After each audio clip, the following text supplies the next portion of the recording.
Shalom, jemaat Tuhan yang terkasih. Kita berjumpa kembali dalam channel YouTube saya. Dan pada kesempatan ini kita sama-sama akan belajar mengenai Antikristus atau bilangan 666. Dan sebelum kita memulai pembahasan ini, menjelang hari Imlek, saya ingin mengucapkan selamat Hari Raya Imlek bagi mereka yang merayakan Hari Imlek. Ya, topik ini memang suatu topik yang banyak dibicarakan, bahkan mungkin sedikit kontroversial. Mengapa itu dapat terjadi? Karena banyak sekali orang yang menyangkut pautkan penafsiran-penafsiran mengenai bilangan 666 atau Antikristus itu dengan berbagai hal di dalam kehidupan kita. Padahal kita tahu Alkitab itu hanya berisi pengajaran tentang keselamatan manusia. Dan penafsiran di Alkitab ini seharusnya tidak membuat begitu sukar atau menyulitkan para pembacanya untuk menafsirkan apa yang difirmankan oleh Tuhan. Ingat, Alkitab kita ini dibaca dari anak-anak di SD sampai kepada yang profesor. Ya, jadi tidak mungkin firman Tuhan itu akan membicarakan misalnya sesuatu, katakanlah di kitab Wahyu, sesuatu yang terjadi 2000 tahun, 3000 tahun yang akan datang. Ya, memang saya mengakui bahwa firman Tuhan itu ada dahulu, sekarang dan selama-lamanya adalah ya dan amin. Namun jangan juga kita menafsirkan atau menghubung-hubungkan sesuatu yang sama sekali tidak mendasar. Ya, hal ini harus saya tegaskan kembali karena sekarang ini kalau kita lihat di YouTube, di media medsos, ya, banyak sekali orang yang mulai mengangkat tema ini sehubungan dengan vaksin corona. Ya, demikian juga banyak saksi-saksi yang berani memakai nama Tuhan, berani mengatakan bahwa dia mendapatkan firman Tuhan. Ya, dia berkata bahwa Tuhan berkata kepada dia. Berkata Tuhan berkata itu artinya adalah Tuhan berfirman. Jadi kalau Tuhan berfirman itu harus ya dan amin. Kalau itu tidak terjadi, maka telah terjadi penyesatan. Atau kalau di dalam Alkitab, kalau dia mengetahui tentang ajaran Kristen, mengetahui tentang firman Tuhan, maka mereka dapat dikategorikan atau digolongkan kepada nabi-nabi palsu. Dan untuk nabi-nabi palsu ini tidak usah kita mendengarkan pendapat mereka, ya. Apalagi orang-orang yang bersaksi itu, ya maaf sekali lagi harus saya katakan, mereka tidak mengerti atau tidak mendalami tentang Alkitab. Ya, bahkan mungkin tidak bisa membedakan mana itu mimpi, mana itu mimpi, mana itu penglihatan, mana itu firman, mana itu pengangkatan. Ya, mungkin mereka tidak mengerti, mereka hanya berbicara melihat ada di medsos, kemudian mungkin hanya hayalan mereka belaka saja, hanya merupakan mimpi-mimpi mereka saja. Mereka lalu mengatakan mereka bahwa Tuhan telah berfirman kepada mereka.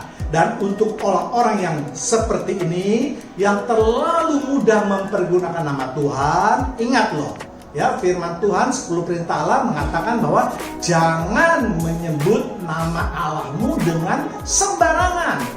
Ya, menyebut nama Allahmu dengan sembarangan itu artinya memakai-makai nama Tuhan yang belum tentu kebenarannya. Ingat, firman Tuhan adalah ya dan amin. Saya ulangi sekali lagi, ya.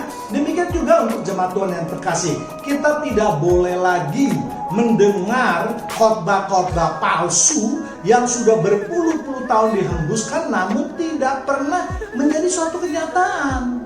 Ya, jadi jemaat Tuhan yang terkasih, haruslah kita lebih pandai, lebih cerdik, lebih arif dalam mengelola suatu firman, ya, yang dibawakan oleh para pengkhotbah. Ya, kalau dia berkhotbah, bernubuat tidak terjadi, hendaknya jangan didengarkan lagi video-video sampah seperti ini. Inilah yang merusak kekristenan kita. Ya, saya sama sekali anti, boleh bilang lah. Ya, karena saya sudah banyak mendengar para pengkhotbah maupun firman Tuhan yang membawa nama Tuhan, ya mengatakan ini akan terjadi, itu akan terjadi, namun sampai beberapa tahun tidak pernah terjadi. Dan kita sebagai jemaat Tuhan yang terkasih harus berpegang pada firman Tuhan. Firman Tuhan mengatakan apa? Bahwa jangan mendengarkan nabi-nabi palsu.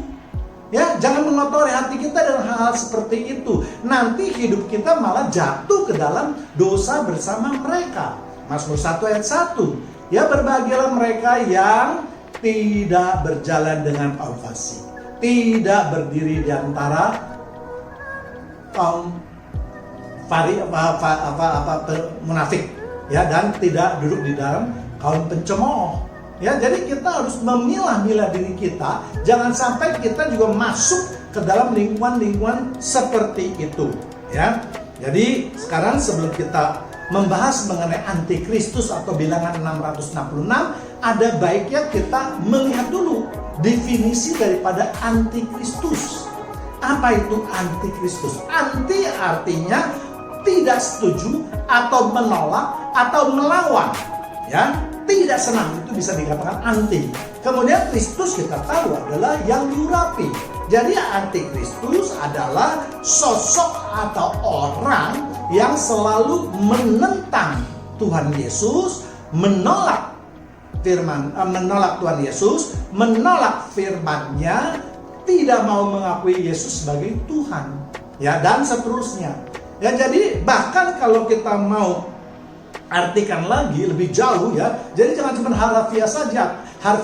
Misalnya, oh antikristus berarti saya tidak suka dengan jasmaninya, tidak.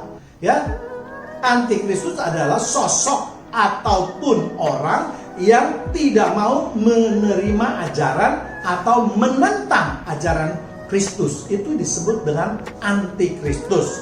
Ya, siapa itu antikristus? Tentu yang pertama adalah si iblis. Ya kan? Dia jelas menolak ajaran Kristus. Kemudian kedua yaitu mereka yang mengolok-olok jasmani daripada tubuh Kristus. Misalnya dengan mengatakan ada jin, ya, disalib orang Kristen, ya. Kemudian menghina ajaran Yesus, misalnya dengan mengatakan masa Tuhan kau beranak, misalnya, ya. Menghina kuasa Yesus dengan mengatakan kok Yesus bisa mati, Tuhan orang Kristen kok mati, ya. Atau berani memakai nama Tuhan dengan sembarangan yang tadi saya sebutkan, yang berarti melawan firman Tuhan, ya. Dia berani bersaksi sembarangan, ya. Padahal yang saya katakan mereka tidak mengerti tentang firman Tuhan. Atau mereka yang meragukan Yesus telah datang ke dunia ini, ya, atau nabi-nabi palsu yang mengajarkan kesesatan, ya, yang mengajarkan firman dengan maksud memperoleh keuntungan atau finansial atau uang untuk kepentingan pribadinya, dan mengajarkan kesesatan atau kebinasaan, ya. Itu dapat kita lihat di 2 Yohanes 1 ayat 7, ya. Sebab banyak penyesat telah muncul dan pergi ke dunia yang tidak mengaku bahwa Yesus Kristus telah datang sebagai manusia. Ya, itu adalah si penyesat dan antikristus. Jadi orang yang menyesatkan jemaat yang terkasih, menyesatkan umat Kristen, itulah yang disebut dengan antikristus. Jadi jangan antikristus dikaitkan dengan yang aneh-aneh, nanti akan kita bahas. Kemudian kedua, yang lainnya lagi yaitu para penyangkal Yesus, yang menyangkal Yesus adalah Tuhan, ya. Mereka juga dapat dikelompokkan dengan antikristus, ya.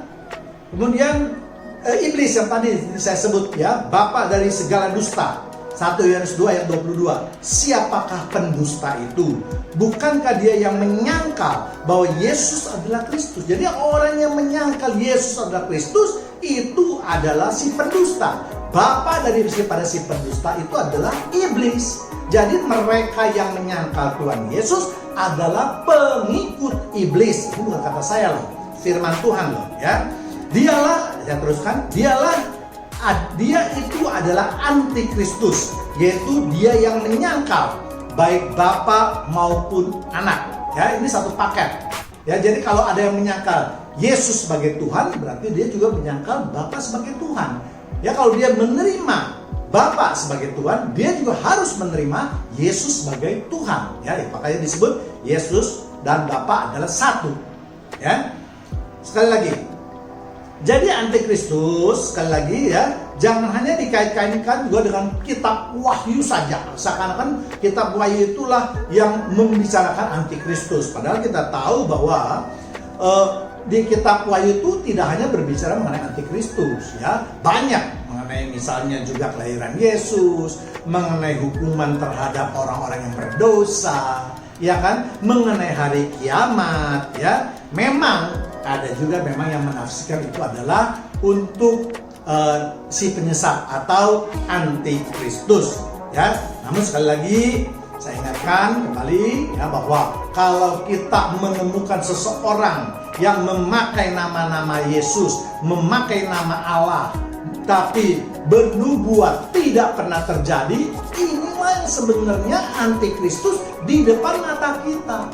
Ya, begitu mudahnya mereka bicara, wah semalam Tuhan datang berbicara dengan saya. Wah semalam Tuhan berfirman pada saya. Semalam Tuhan menyuruh saya. Semalam Tuhan berkata kepada saya dan seterusnya.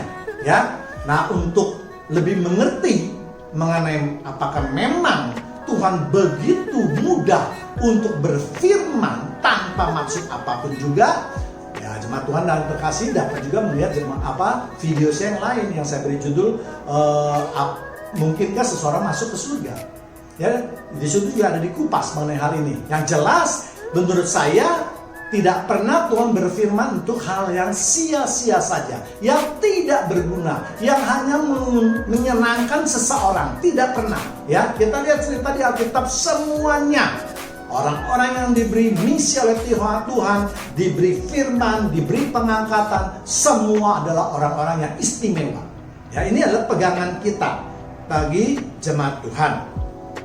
Ya, jadi sekali lagi jemaat Tuhan yang terkasih, sebagai orang Kristen kita harus memakai pemikiran kita, penalaran kita, ilmu pengetahuan kita yang sudah diberikan oleh Tuhan kepada kita untuk mencerna semua khotbah-khotbah yang dibawakan oleh pengkhotbah. Apakah itu memang hamba Tuhan yang sudah terkenal ataupun yang baru, ya, karena di mata Tuhan itu tidak ada hamba Tuhan yang terkenal atau yang baru, semuanya di mata Tuhan sama.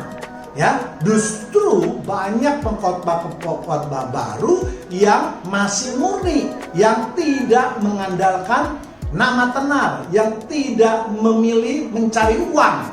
Ya, mereka hanya membawakan firman Tuhan sesuai dengan isi hati Tuhan atau kehendak Tuhan. Ya, jadi sekali lagi mengenai antikristus, janganlah kita juga terpengaruh oleh film-film yang dibuat oleh Hollywood. Ya, misalnya kalau di scan di dahi kita lalu ada angka 666, atau di belakang kita di rambut bagian atas kita diangkat ada tulisannya 666. Nah, itu semua kan film-film seperti film Didamain misalnya. Ya, jadi tidak boleh kita mempercayai atau iman percaya kita itu kepada film. Film itu memang dibuat sedemikian rupa untuk menarik penonton, tetapi mungkin jauh sekali daripada kebenaran firman Tuhan, ya. Sedangkan di dalam hal iman percaya kita hanya bergantung kepada firman Tuhan, yaitu Alkitab. Ya, itu pegangan satu-satunya kita.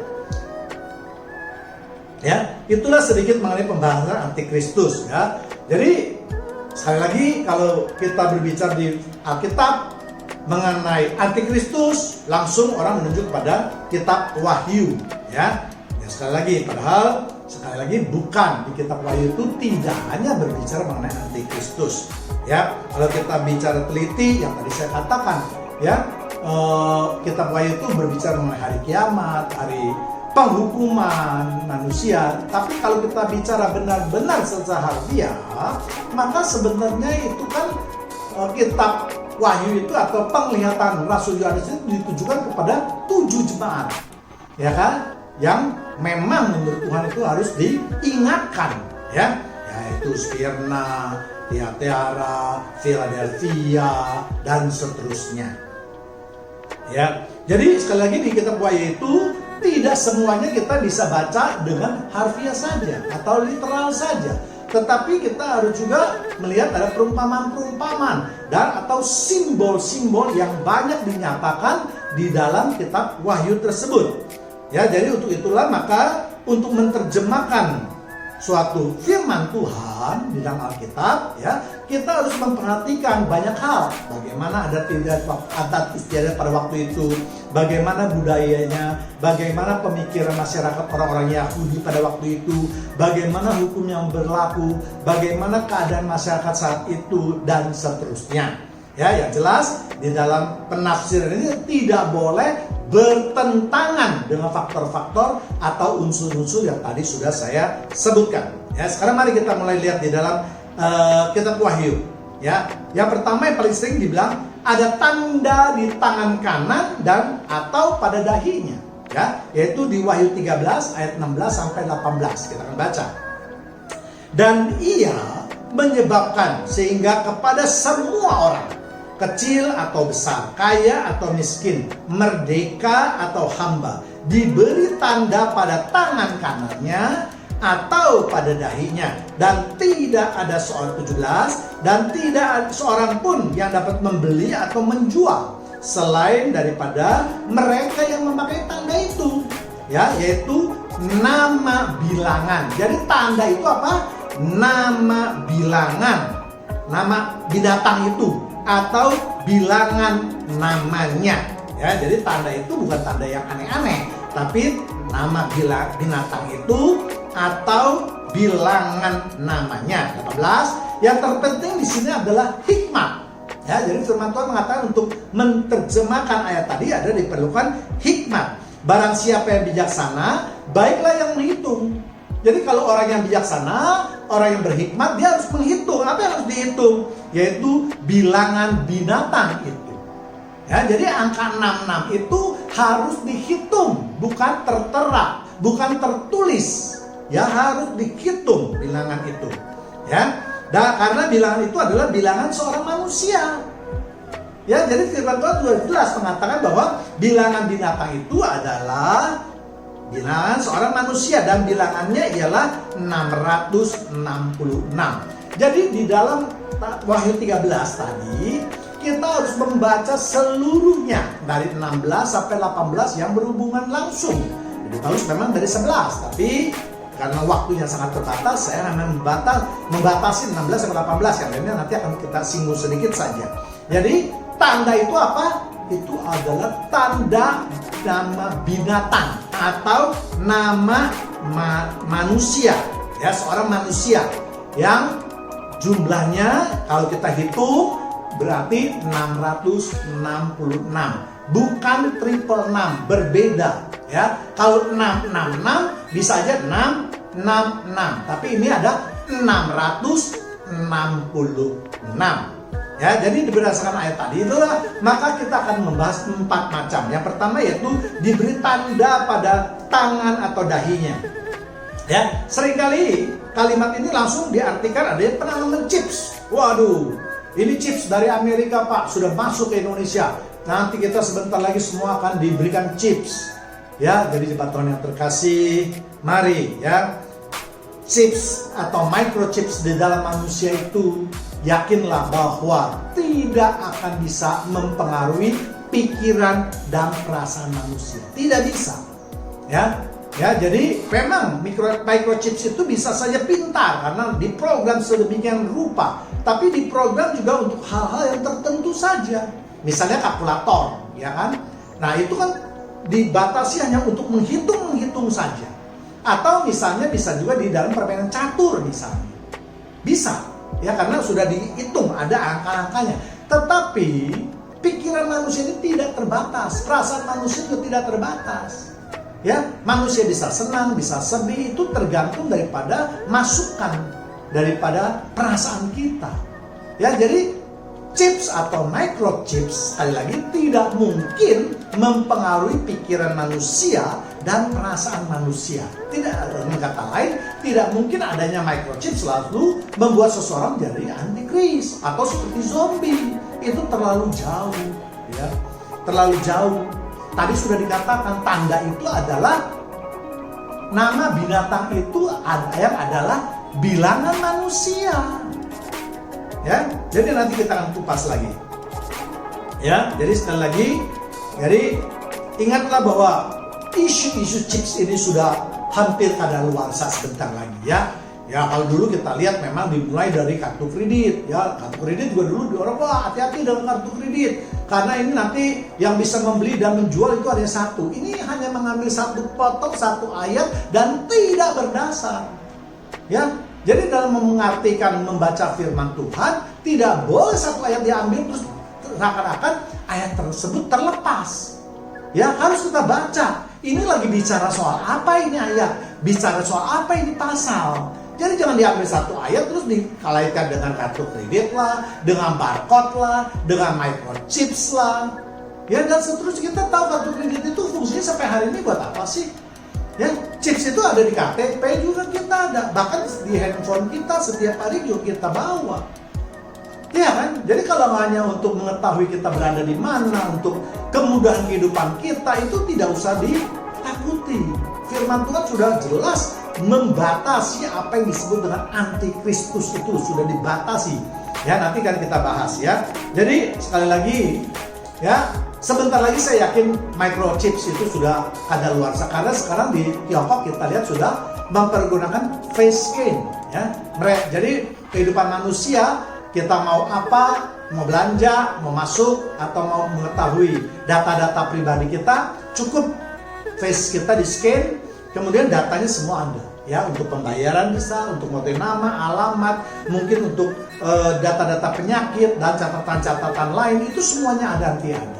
Ya, jadi sekali lagi jemaat Tuhan yang terkasih, hal seperti itu jangan dikaitkan dengan firman Tuhan, jangan dikaitkan dengan antikristus, tapi semua itu dibuat untuk kemudahan kehidupan manusia. Ya, jadi kita sekarang lihat aja, kalau kita sudah belajar belanja di online, ya sudah lagi dipakai dengan QR code, ya kan? Ya, kita bisa membayar melalui Shopee, bayar melalui OVO, bayar melalui Gojek, Shopee dan seterusnya. Ya, jadi semuanya itu hanyalah untuk kebutuhan hidup manusia. Ya, jadi sekali lagi buat saya justru mereka yang menghembus-hembuskan isu mengenai antikris, sebenarnya mereka inilah yang antikris. Para pengkhotbah yang sembarangan menerjemahkan wahyu di kitab wahyu itu tadi, itulah sebenarnya antikris. Mereka yang bersaksi dengan memakai nama Tuhan, ya mengatakan bahwa vaksin itu adalah macam-macam, itulah sebenarnya antikristus. Ya, kenapa? Dengan perilaku mereka, mereka telah mempermalukan nama Tuhan kita, yaitu Yesus Kristus. Kita tahu bahwa vaksin ini kan dibeli oleh pemerintah Indonesia dalam rangka untuk menghambat penyebaran daripada COVID-19. Ya, yang kita beli itu diimpor memang dari Tiongkok, ya kan? Memang di Tiongkok jelas mereka tidak hanya menjual ke negara kita, negara Eropa, banyak negara Asia juga banyak yang membelinya. Ya, jadi pertama-tama vaksin itu jelas dibuat dulu di Tiongkok oleh ahli-ahli mereka. Orang Tiongkok itu nggak ada hubungannya dengan antikris, kebanyakan mereka masih komunis. Ya kan? Apa urusannya vaksin dengan antikris? Itu yang pertama. Kedua, setelah kita beli itu vaksin tidak langsung disuntikan kepada rakyat Indonesia atau rakyat di negara lain. Pasti juga diperiksa dulu, dalam hal ini Indonesia itu BPOM, Badan POM. Ya, diperiksa dulu, bener nggak ini? Apa isinya ini? Jadi kalau ada isinya macam-macam, pasti itu terdeteksi oleh Badan POM. Ya, mereka bukan orang bodoh. Mereka di sana banyak profesor-profesor yang ahli vaksin. Ya, jadi kalian ini yang nggak pernah sekolah, tiba-tiba mengatakan bahwa isi vaksin itu adalah antikris, itu dari mana? Ya, sekolahnya ini jangan-jangan cuma SMA. Ya kan, terus mau menandingi seorang profesor di Badan POM misalnya. Ya, ini bagaikan langit dan bumi. Ya, jadi jemaat Tuhan yang terkasih, mari jangan percaya kepada orang-orang yang tidak menguasai bidangnya. Ya, jangan percaya kalau mereka hanya bersaksi dalam nama Kristus. Ya, bohong itu semua. Dan saya beri peringatan buat mereka yang telah menghembuskan isu-isu ini, hendaknya mereka bertobatlah sebelum hukuman Tuhan datang kepada kalian. Ya, ingat loh, pemerintah ini adalah pemerintah yang dipilih oleh Tuhan. Ya, jadi segala sesuatu ketentuan peraturan yang telah dibuat oleh pemerintah, kita wajib untuk mentaatinya sebagai wujud ketaatan kita kepada Tuhan. Ya, jadi sekali lagi jemaat Tuhan yang terkasih, janganlah kita terlalu bodoh ya dengan mempercaya orang-orang yang tidak berdasar itu. Ya, apalagi ya maaf aja ya, saya lihat juga mereka yang bersaksi itu tentang vaksin itu sama sekali tidak mencerminkan keilmu atau pengetahuan mereka tentang vaksin. Yang ada adalah, ya saya diberi nama vaksin. Tuhan berkata jangan terima vaksin, nanti antikris. Apa hubungannya? Jangan-jangan apapun dia nggak ngerti. Iya kan? Ya, jadi sekali lagi saya ingin mengingatkan dan saya begitu bersemangat untuk memerangi mereka yang merupakan antikris, karena inilah sumber pengacau di dalam agama Kristen. Ya, jadi sekali lagi jemaat Tuhan, kita jangan terbodoh terlalu percaya.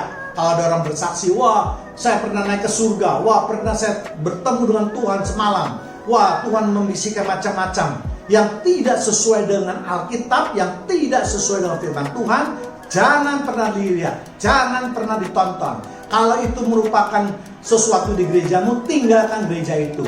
Karena jelas gereja itulah yang sebenarnya mengajarkan kesesatan yang tadi sudah saya kutip ayatnya, yang merupakan antikristus yang di depan mata kita.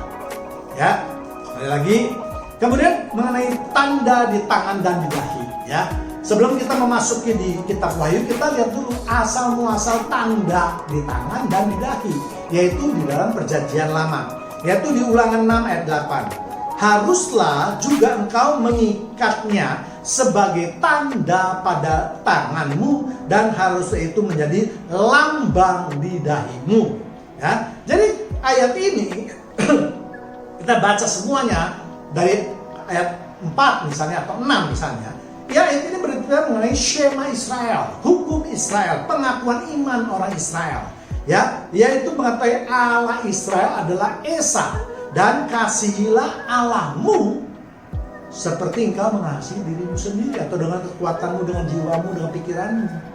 Ya, jadi ayat ini, tanda ini berbicara mengenai Shema Israel, mengenai hukum Tuhan. Ya, jadi tidak bicara mengenai vaksin, tidak bicara mengenai antikristus dan sebaliknya.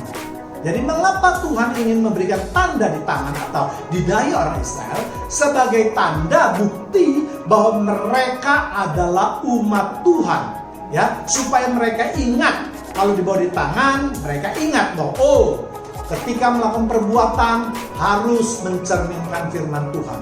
Ketika dimasukkan, tahu orang, itu adalah orang Israel, yang berarti pikiran mereka harus sesuai dengan firman Tuhan. Ini tujuan daripada pemberian tanda dan di dahi maupun di tangan. Ya, atau dengan kata lain untuk menyatakan kesalehan atau ketaatan seseorang. Ya, tadi tidak ada hubungannya dengan antikristus apalagi segala macam. Ya, walaupun ada pembawa firman yang mengatakan ayat ini tidak harus dilaksanakan, tetapi bukan harfiah maksudnya atau literal, tetapi hanya simbol, hanya perumpamaan. Tidak. Kalau kita baca di Alkitab, jelas ini dilakukan oleh orang Israel pada waktu itu. Mereka ada tanda di tangannya dan memasang dahi di tanda itu di dahi yang disebut dengan patah. Ya, nanti kita akan lihat. Ya, kalau kita baca semuanya di kitab Perjanjian Lama, ya, itu jelas Harun sendiri memakai tanda itu. Ya, dan sampai hari ini orang Israel yang ortodoks, ya, mereka masih memakainya. Ya, jadi memang kalimat ini harus diartikan secara harfiah. Ya, memang rohaninya bisa ditafsirkan. Saya tidak mengatakan tidak ada arti rohaninya. Arti rohaninya yang tadi saya katakan, ya, kalau di tangan mengingatkan perbuatan, kalau di dahi mengingatkan kita pikiran. Ya, jadi namun sekali lagi kata haruslah, ya, itu berarti kata perintah yang tidak boleh dilanggar. Artinya semua orang laki-laki Israel yang taat pada Tuhan, dia harus membawa dua tanda tersebut, yaitu di tangan maupun di dahi. Ya, kalau di tangan, ya, nanti kita lihat apa namanya istilahnya, ya. Ada lagi yang kedua, yaitu di Keluaran 13:16. Hal itu harus menjadi tanda pada tanganmu dan menjadi lambang di dahimu. Sebab dengan kekuatan tangannya Tuhan membawa kita keluar dari Mesir. Jadi di samping tadi tanda itu adalah untuk hukum Tuhan, tanda kedua tanda ini gue ingin mengingatkan kepada bangsa Israel bahwa Tuhan telah berjasa besar di dalam kehidupan mereka, sehingga mereka jangan lagi kembali menyembah berhala. Itu yang dikehendaki oleh Tuhan. Ya, jadi sekali lagi tanda itu ada dua. Yang pertama itu berupa Shema Israel, ya, Allah Israel itu Esa atau Echad, ya. Kemudian cintailah Tuhanmu. Kemudian juga menyatakan bahwa kuasa Tuhan yang telah membawa bangsa Israel keluar daripada tanah Mesir.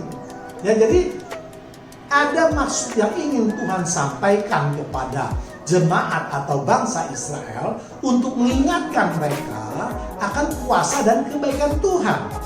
Ya. Jadi tidak ada hubungannya lagi dengan yang tadi, ya, tanda barcode, tanda scan, tanda 666 di dahi dan seterusnya. Terlalu jauh dan tidak alkitabiah.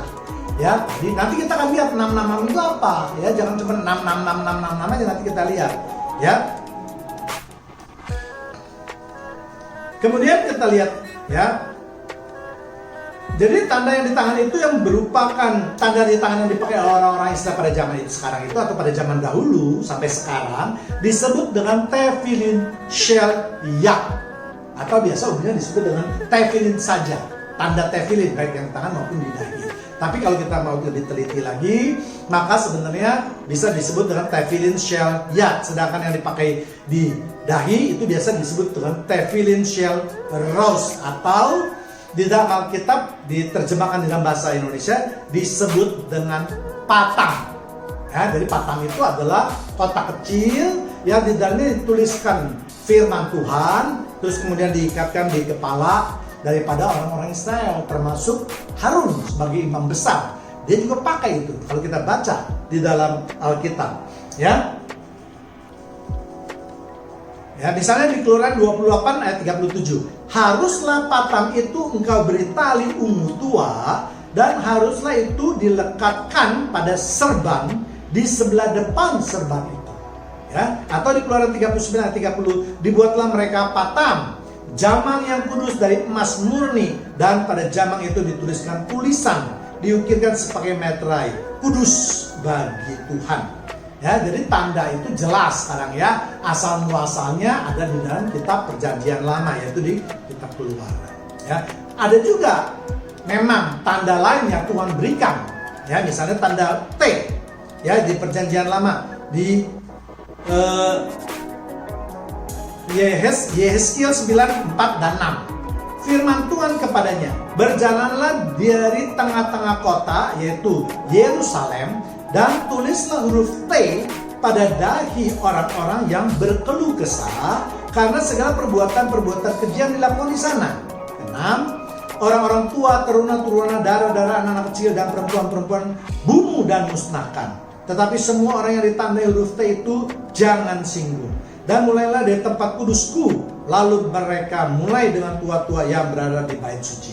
Jadi pada waktu zaman Yehezkiel banyak sekali orang-orang yang juga mulai meninggalkan Tuhan. Jadi Tuhan marah, kemudian Tuhan memberikan suatu firman kepada Yehezkiel bahwa untuk orang-orang yang memang masih mau setia, yang mau taat, diberi tanda huruf T. Apa itu T? T itu berupa, kalau di dalam abjad Ibrani disebut atau dilafalkan dengan taf. Taf itu apa artinya? Yaitu tanda. Jadi tanda T itu di dahi itu adalah suatu tanda yang membedakan antara, kembali lagi, orang-orang saleh dan orang-orang yang murtad atau yang menyembah berhala. Ya, jadi Tuhan memberikan tanda. Yang tidak tanda bunuh semua. Ya, ada tanda jangan disinggung. Ya, justru kebalikannya sekarang yang ditafsirkan oleh orang-orang mengenai antikristus itu. Ya, jadi sekali lagi, jangan lagi kita membawa nama Tuhan lah, dengan memberikan suatu tanda yang memang tidak jelas, ya, apa maksudnya. Ya, namun kalau kita lihat tadi dalam Alkitab, Tuhan jelas mempunyai maksud yang tertentu. Ya. Kemudian kita lihat mengenai di Wahyu, apa yang dimaksud dengan tanda di sebelah kanan dan dahi pada kitab Wahyu, yaitu Wahyu 13:16. Dan ia menyebabkan sehingga kepada semua orang, kecil atau besar, kaya atau miskin, merdeka atau hamba, diberi tanda pada tangan kanannya atau pada dahinya. Jadi jelas Rasul Yohanes ingin menggambarkan hal yang kebalikan daripada yang biasa berlaku di dalam budaya orang Israel. Ya, tanda ini justru ada tanda antikristus. Ya, caranya itu berlawanan. Kalau tadi tanda itu di sebelah kiri, nah tanda sekarang di sebelah kanan. Ya.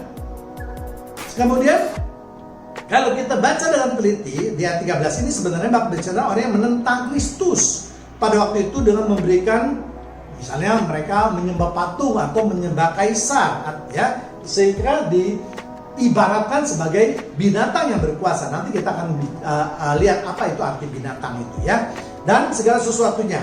Dan hal ini dapat kita lihat di Wahyu 14 ayat 9, ya, mengenai dan seorang malaikat lain, malaikat ketiga, menyusul mereka dan berkata dengan suara nyaring, jikalau seorang menyembah binatang dan patung itu dan menerima tanda pada dahi atau pada lengannya. Jadi bagi mereka itu tidak serta-merta diberi tanda. Bagi mereka yang sudah menyembah patung atau menyembah binatang itu, nanti kita lihat arti binatangnya apa. Ya, bukan pada binatang arti binatang harfiah, ya. Ya, menerima tanda pada tangan dan dahinya. Jadi bagi orang-orang yang menyembah berhala nanti akan diberikan tanda. Ya. Jadi jelas tanda yang diberikan pada penyembah berhala atau antikristus itu berbeda tujuannya dengan yang diberikan oleh Allah. Kalau untuk Allah yaitu untuk menandakan tadi kesalehan seseorang. Dan mereka yang menerima tanda di sebelah tangan kanan atau dahi adalah menggambarkan orang-orang Romawi atau orang-orang Roma, atau orang-orang yang pro kepada orang Romawi, atau orang-orang yang menyembah kaisar orang Romawi. Ya, jadi ini hubungannya. Seperti kita ketahui pada zaman itu bangsa Roma adalah bangsa yang menjajah bangsa Israel. Maka tanda di tangan kanan itu merupakan suatu tanda yang berlawanan yang diberikan oleh Tuhan di sebelah kiri. Sedangkan tanda di dahi kita lihat di Wahyu 17 ayat 5 dan 6. Pada dahinya pada dahinya tertulis suatu nama, suatu rahasia, Babel besar, ibu dari wanita-wanita pelacur dan dari kekejian bumi. 6. Dan aku melihat perempuan itu mabuk oleh darah orang-orang Kristus dan darah saksi-saksi Yesus. Dan ketika aku melihatnya, aku sangat heran. Ya, jadi tanda dahi itu bukan tanda seperti kesalahan seseorang, tapi justru tanda yang membuat orang untuk membunuh. Ya, kekejian di bumi tadi dikatakan. Ya, Babel misalnya, Babel besar. Dulu Babel ada, Babel besar, Babel kecil. Babel itu yang Babel kecil ya Babel besar itu maksudnya adalah sebenarnya kerajaan Romawi. Ya, itulah dia. Jadi pada ayat 17:56 itu menggambarkan kedudukan orang Romawi atau kaisar yang waktu itu Nero yang terkenal kejam dan sadis. Ya, Kaisar Nero adalah orang yang membunuh banyak orang kudus dan pengikut kudus. Makanya tadi ya disebut, ia digambarkan sebagai perempuan yang mabuk oleh darah orang-orang kudus dan darah saksi-saksi Yesus. Ya, bahkan dialah yang membakar kota Roma, namun dia memfitnah bahwa pembakaran kota Roma itu dilakukan oleh penganut agama Kristen. Dengan demikian dia mempunyai alasan lebih kuat lagi untuk membunuh orang-orang Kristen. Ya, yang pada waktu itu memang dianggap musuh. Dan hari ini diperkuat dengan ayat 13, yaitu ayat 13 ayat 13. Dan ia mengadakan tanda-tanda yang dahsyat, bahkan ia menurunkan api dari langit ke bumi dan di depan mata semua orang. Ya, jadi itulah yang dimaksud dengan tanda di dahi dan tanda di tangan. Ya, kemudian 2. Tidak ada seorang pun yang dapat membeli atau menjual mereka yang memakai tanda. Inilah dipotong lagi ayatnya. Ya, dengan seakan-akan kalau ada kartu kredit, maka semua orang nanti yang nggak punya kartu kredit tidak bisa lagi melakukan transaksi. Ya, jadi kita lihat tanda yang diberikan orang Romawi berbeda dengan tanda yang diberikan oleh orang Yahudi. Ya, dan orang Yahudi biasanya mereka sangat taat memakai kedua tanda tersebut, sehingga orang-orang Romawi bisa dengan jelas melihat mana orang-orang Yahudi dan mana yang bukan. Ya, mana yang pro Romawi, mana yang bukan. Ya, seperti kita tahu juga pada waktu itu, maka perdagangan itu dikuasai kebanyakan oleh bangsa Romawi, karena bangsa Romawi itu terkenal bangsa yang kuat, yang makmur, yang kaya. Ya, makanya kita lihat kalau dulu di bekas kerajaan-kerajaan mereka membuat segala sesuatu itu dari emas. Karena memang pada waktu itu memang kerajaan Roma itu sangat kaya, sangat kuat di bidang perdagangan. Ya, sedangkan bangsa Yahudi kebalikan, mereka kebanyakan buru-buru kasar, orang-orang miskin, ya, petani-petani dan nelayan. Ya, makanya orang Yahudi yang menerima tanda itu adalah mereka yang sudah menyembah. Kalau ada orang Yahudi yang memang lemah posisinya, tidak punya uang, maka mereka harus menerima syarat yang diisyaratkan oleh kerajaan Romawi, yaitu menyembah patung kaisar atau patung buatan kaisar. Nah, kalau mereka sudah menyembah, maka mereka bisa dipekerjakan oleh orang-orang Romawi. Nah, kalau mereka sudah bisa atau sudah bekerja dengan orang-orang Romawi, maka mereka nanti akan diberikan koin, yaitu sebagai tanda pembayaran. Nah, tanda pembayaran inilah yang baru dipakai atau diterima oleh para pedagang orang Romawi. Ya, jadi kalau bagi mereka orang Yahudi yang tidak mempunyai koin, Romawi itu tidak bisa lagi melakukan transaksi perdagangan. Ini yang dimaksudkan dengan tidak bisa membeli atau tidak bisa menjual. Nah, jadi kita lihat ke konteks, ya, tidak ada konteks hubungan dengan antikristus. Memang kalau ditarik ke ujungnya, ya memang Raja Nero atau Kaisar Nero itu adalah antikristus sebenarnya, ya, karena dia membenci orang-orang Kristen, ya. Tapi yang disebutkan di sini adalah sebenarnya alat pembayaran itu berupa koin, yang memang kalau koin itu kita lihat semua koin-koin pada zaman dahulu itu biasanya dua sisi. Satu sisi itu bergambar kaisar. Pada zaman kaisar apa? Ya, mukanya di sana. Yang kedua itu bisa berupa gambar binatang ataupun gambar angka, nilai, ataupun bisa gambar daripada dewa-dewa yang disembah. Ya, tergantung daripada kebijaksanaan masing-masing kaisar pada waktu itu. Ya, jadi dengan demikian sekali lagi bahwa bagi mereka yang mempunyai koin, yang sudah menerima tanda, ya, maka mereka bisa melakukan transaksi.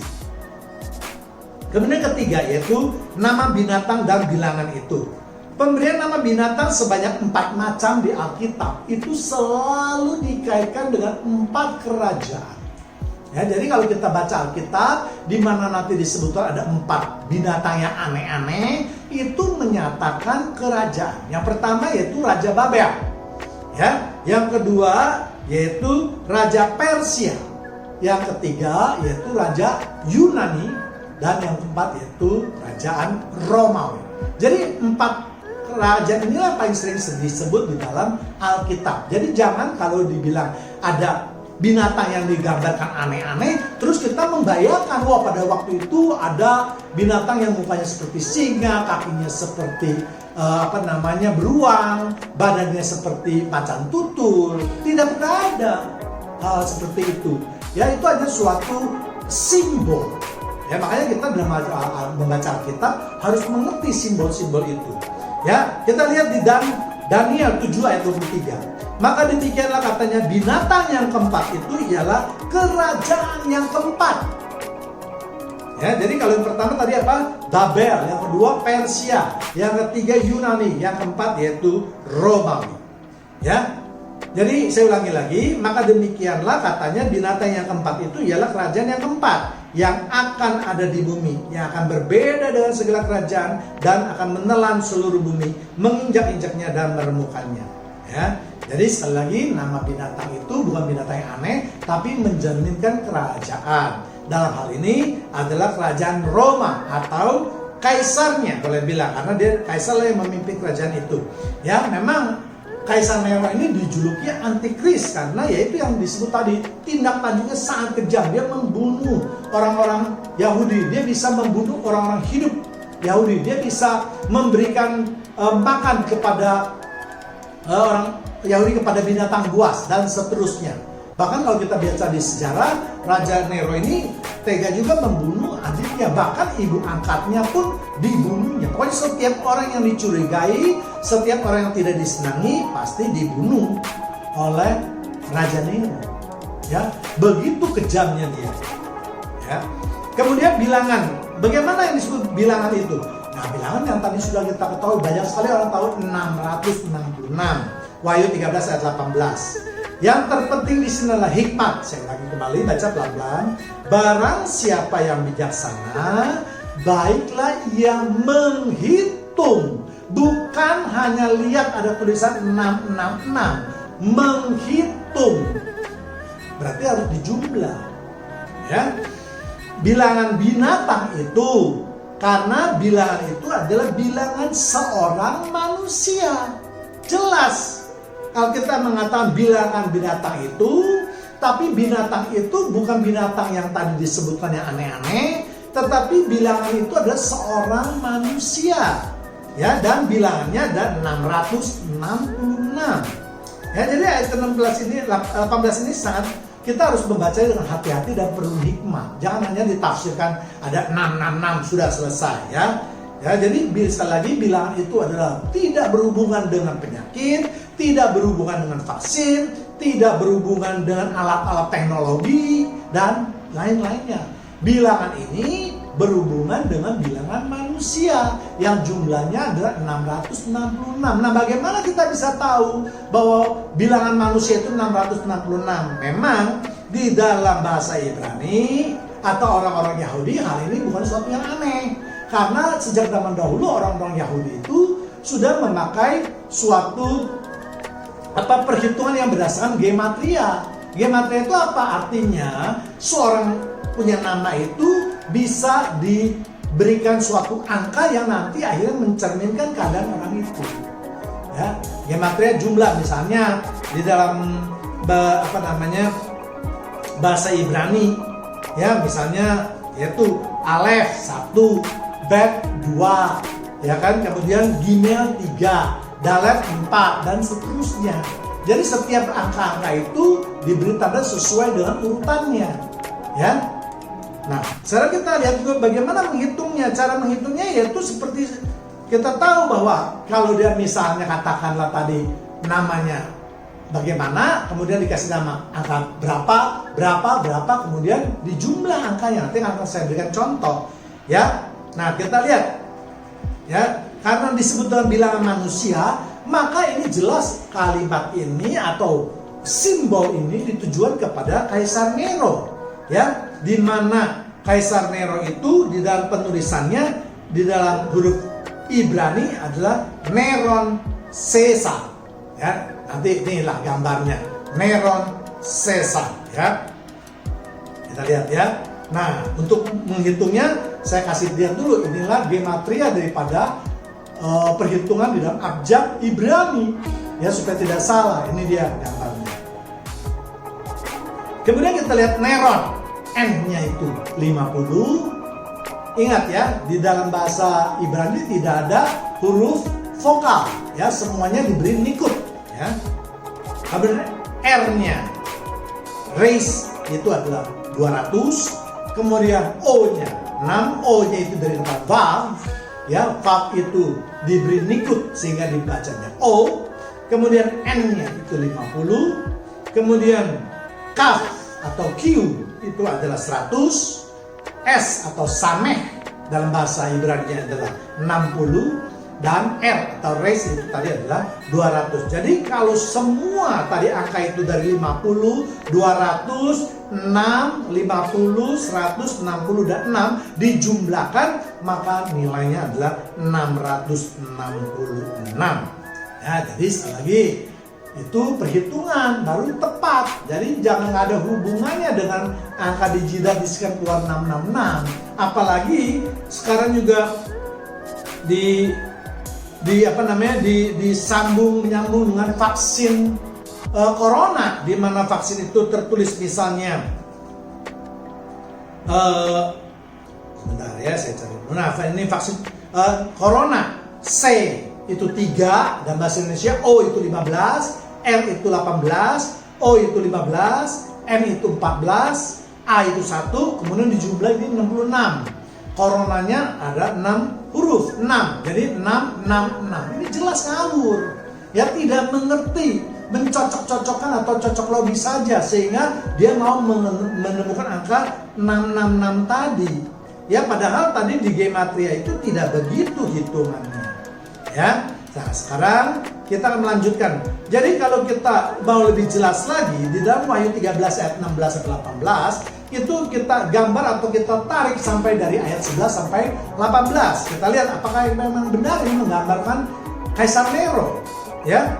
Di ayat 11 digambarkan kerajaan Roma sebagai binatang yang sudah tadi kita bahas. Yang tadi sudah katakan, lambang binatang itu bukan kerajaan.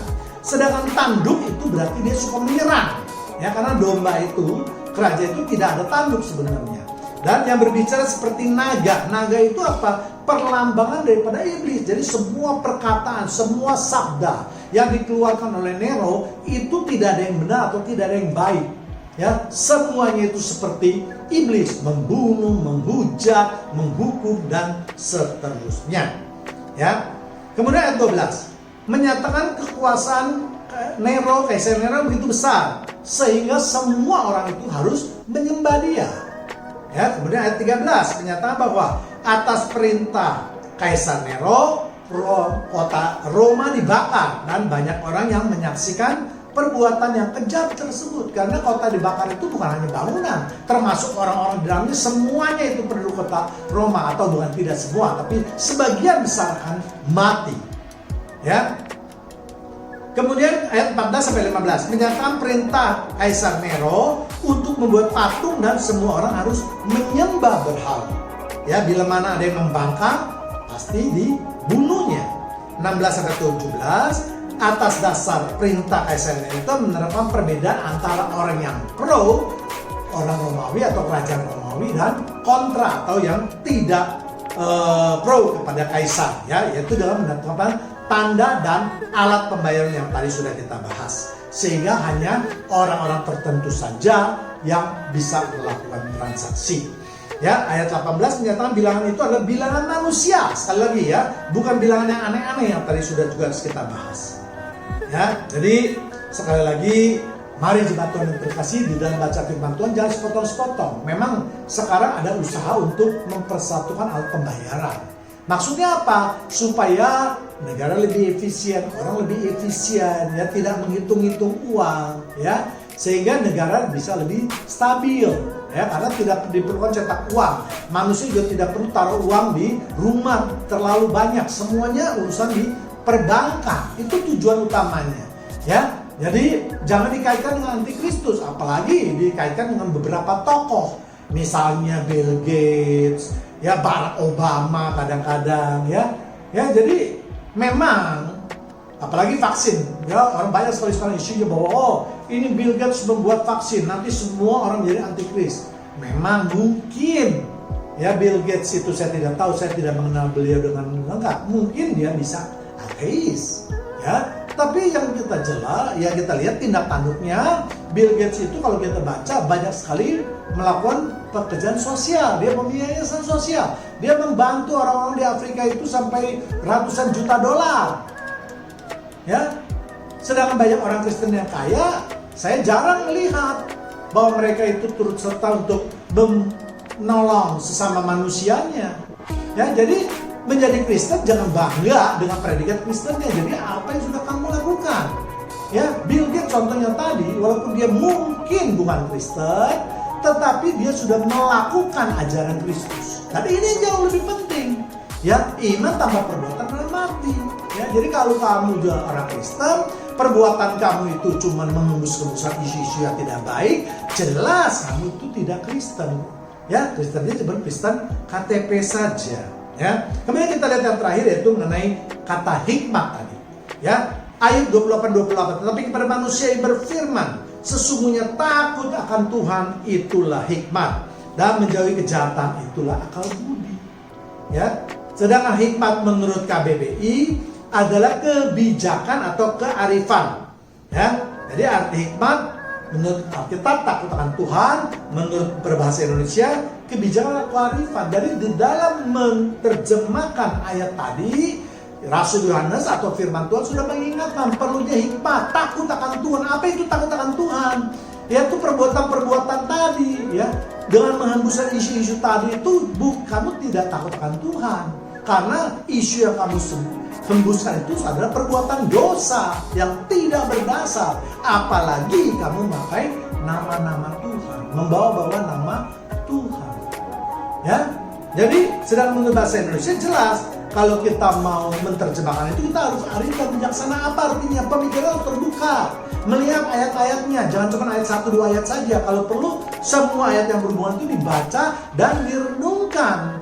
Baru kita mengambil suatu keputusan. Sehingga keputusan yang kita ambil itu bisa mendekati apa yang dikehendaki oleh firman Tuhan. Ya, jangan lompat sana, lompat sini. Segala macam dikaitkan. Ada isu dikaitkan. Ya, dulu dibilang di BSD sudah mulai di 3 tahun yang lalu atau 4 tahun yang lalu, saya lupa ya. Wah, di BSD mulai adanya pemasangan implan microchips, padahal pameran buku. Nggak ada hubungannya gitu loh ya. Ya, jadi sekali lagi jemaat Tuhan, mari kita lebih pandai di dalam mendengarkan baik itu firman Tuhan oleh yang dibawakan oleh firman Tuhan maupun oleh orang-orang yang memberikan kesaksian. Karena sekarang zamannya zaman media, ya, semua orang boleh mengupload, ya, yang tahu malu, yang bertanggung jawab ya dia tidak berani, ya, tapi yang tidak tahu malu, tidak tanggung jawab, tidak mengerti, dia berani karena dia lihat orang lain juga berani bikin video. Saya juga ingin terkenal, saya juga bikin video, padahal videonya itu justru tidak membawa berkat sekali, malah membuat orang jatuh ke dalam dosa. Ya, inilah orang-orang disebut dengan antikris. Jadi sekali lagi, untuk menentukan seseorang itu antikris atau bukan, tadi kita sudah bahas di 1 Yohanes, 2 Yohanes kita sudah lihat. Pokoknya orang-orang yang menentang ajaran Kristus, yang tidak sesuai dengan Kristus, para penyesat, iblis, nah itulah sebenarnya antikristus yang sudah ada di lingkungan kita saat ini. Ya, banyak itu. Ya, jadi jangan cari jauh-jauh ya, kemana-mana yang memang kita tidak tahu asal usulnya. Ya. Kemudian kita lihat firman Tuhan yang terakhir, yaitu 1 Yohanes 2 ayat 18. Anak-anakku, waktu ini adalah waktu yang terakhir, dan seperti yang telah kamu dengar, seorang antikristus akan datang. Sekarang telah bangkit banyak antikristus. Itulah tandanya bahwa itu benar-benar ada waktu yang terakhir. Jadi firman Tuhan juga sudah mengingatkan kepada kita bahwa banyak sekali orang-orang yang antikris yang bangkit akan melawan orang-orang kudus, ikut Yesus. Ya, sudah diingatkan, nanti akan datang. Nah, kapan dan bagaimana bentuknya, kita harus pandai sekali untuk menganalisa. Jangan orang percaya. Tuhan Yesus sudah mengatakan, ya kan, jangan mudah percaya. Yesus ada di sana, Yesus ada di sini, Yesus ada di ladang, Yesus ada di mana-mana. Nah, ini orang-orang yang menghembuskan ini yang penyesat. Penyesat adalah antikristus. Ya, jadi jangan jauh-jauh. Ya, itu yang dapat saya jelaskan. Ya, saya rasa mudah-mudahan video ini akan menambah wawasan kita, menambah kepandaian kita dalam menganalisis suatu permasalahan, khususnya mengenai firman Tuhan, termasuk di dalamnya kesaksian. Ya, demikianlah pemberitaan firman Tuhan mengenai antikristus atau bilangan 666 ini. Mudah-mudahan dapat menambah wawasan kita semua. Tuhan Yesus memberkati kita semua. Amin.